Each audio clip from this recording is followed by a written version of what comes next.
নমস্কার বন্ধুরা, আমি সৌরভ বর্মন। এটা হচ্ছে আমার বেগুনের ক্ষেত।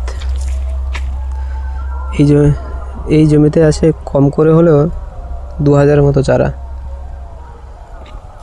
এটা সাদা বেগুন, লাল বেগুনও আছে, এক সাইডে আছে, ওটা অন্য জমিতে আছে।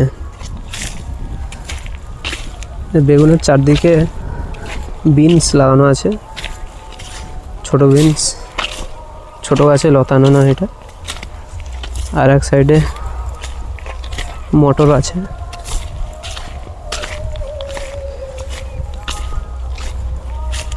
এগুলো মটর গাছ, মটরশুঁটি। বেগুন গাছে কিছু সমস্যা হচ্ছে, যেরকম পাতা হলুদ হয়ে যাওয়া, এক সাইড মরে যাওয়া,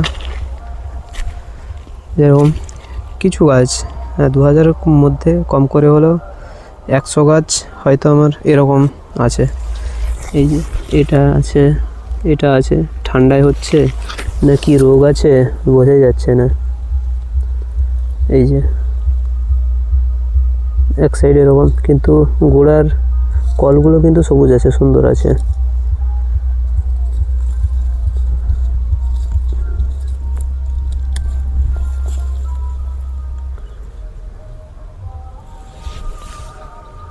কারো যদি এই রোগের ওষুধ কোনো জানা থাকে প্লিজ কমেন্ট করবেন।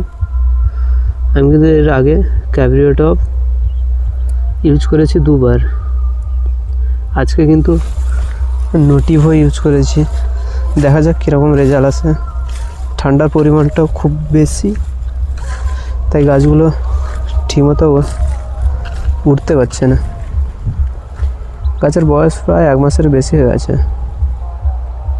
ঠান্ডার জন্য এরকম পরিস্থিতি।